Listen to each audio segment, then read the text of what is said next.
សម្រាប់បងប្អូនដែលគាត់ស្រឡាញ់ផ្ទះសំខាន់បានដីជំហៀងធំកុំតើណាអស់រំលងវីដេអូនេះបងអាចមើលជាក់ស្ដែងបានព្រោះផ្ទះគំរូជើងនេះគឺយើង design បែបថាដីជំហៀងធំមកតាំងឲ្យបងប្អូនមើលហ្មងបងអាចឃើញបានហើយចារៀបចំបានច្រើនបែបមែនតើធ្វើជាកញ្ចក់កន្លែងអង្គុយជួបជុំក៏បានញ៉ាំបាយថ្ងៃនៅខាងក្រៅផ្ទះក៏បានហើយសំខាន់ណាស់មានទីធ្លាដាំដំណាំបានទៀតចង់ដាំដើមឈើធំដើមឈើតូចក៏អត់ជាអៀនមាន space ទុកសម្រាប់ធ្វើជាអាងបឹងឈូកទឹកធ្លាក់និយាយទៅអត់ចាំបាច់ទៅដើរលេងនៅណាទេជុំវិញផ្ទះរបស់យើងគឺមានសពគ្រប់ទាំងអស់ហ្មងមិនបាច់ទិញដីធំធ្វើចកាឯងបងដាំតំណាំតែជុំវិញផ្ទះហ្នឹងក៏ហូបផ្លែបានដែរដាំតំណាំតែជុំវិញផ្ទះហ្នឹងក៏ស្លបានមួយចានពីរចានមួយឆ្នាំងពីរឆ្នាំងដែរហើយបើងាកមកមើលម៉ូដផ្ទះវិញបងនេះធំអត់បងធំណាតម្លៃចាំខ្ញុំប្រាប់ចុងវីដេអូបងប្អូនប្រកាសជាចង់ដឹងឯងតែចុងវីដេអូចាំខ្ញុំបញ្ជាក់តម្លៃបងដឹងហើយហួសចិត្តហ្មងអត់សាក់សមមួយតម្លៃសោះហ្មងនេះ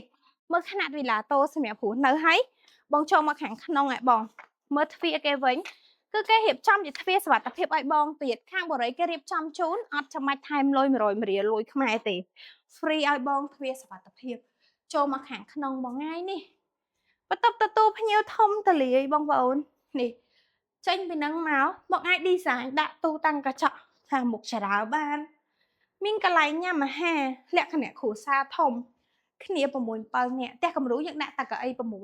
បងមាន8នាក់បងថែមក្បាលតុ1 2ទៀតមកបានទៀត8នាក់ក៏បានឡែងចំអិនអាហារ counter បានមកមើលមួយខ្ញុំបានមកដឹងច្បាស់ហ្មងនេះបងគេ free ឲ្យបងទៀតហ្នឹងណាហើយមើលទីធ្លាទលាយមនុស្ស2 3នាក់ធ្វើម្ហូបទេតុកក៏អត់ចៀតដែរចាតាំង counter បានតាំងចក្រានមកជុំខ្លួនម៉ាស៊ីនបឺតក្លិនបឺតផ្សែងនេះមានតាំងពីកន្លែងដាក់ប្រឡោះទូទឹកកកចាគឺចំណេញមែនតើហៀបចំឲ្យបងគិតគូរមែនតើលើសពីនេះទៅទៀតនឹងបងនេះបន្ទប់សម្រាប់តាយាយយើងទិញផ្ទះទិញអី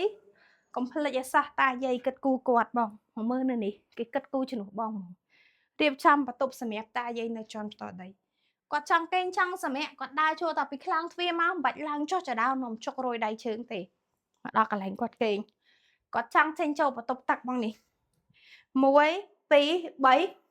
3ចាហ៊ានទេបងដល់បន្ទប់ទឹកចាមានកូនខ្លាំងគេដាក់អាវ៉ាន់ឲ្យបងទៀតណាបរិយខ្លះអត់ធ្វើទេអូនស៊ីវ៉ាឡាឲ្យតែឆ្នៃបានឆ្នៃគ្រប់ជ្រុងងាកទៅកន្លែងញ៉ាំអាហារវិញចេញពីកន្លែងគេងគាត់តែ3 4ចាហ៊ានតកន្លែងញ៉ាំអាហារ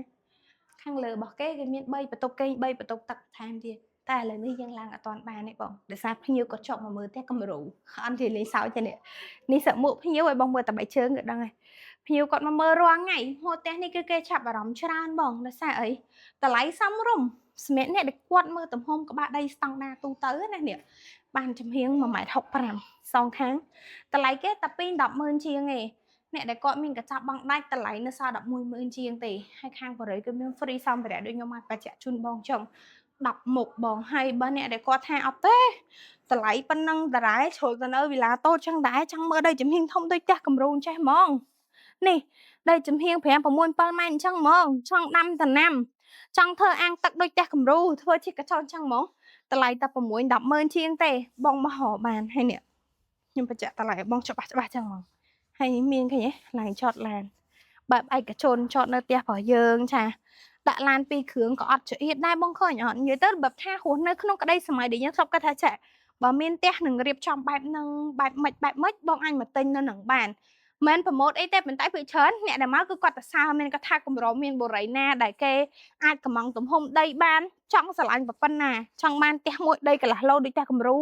ឬមកគាត់ចង់បានផ្ទះមួយដីមួយអីគឺគេមានទាំងអស់កំងទំហំដីបានតាមចិត្តហើយបើនិយាយពីទីតាំងវិញចូលតែនិយាយតម្លៃបញ្ជាក់ទីតាំងហ្មងបងមើលវីដេអូស្រឡាញ់មកដល់ស្គាល់ទីតាំងពេញចិត្តឆាប់ត្រូវចរចាគ្នាកុំឲ្យបងខាតពេលទីតាំងវិញបងប្អូន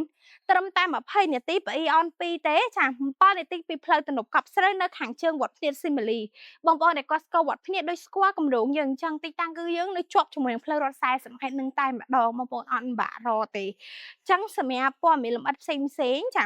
បងប្អូនចង់ដឹងលម្អិតចាបងអាច comment សាកសួរមកបានឬមួយក៏តាក់ទងជាមួយនឹងផ្នែកលក់យើងផ្ទាល់បានចាអរគុណច្រើន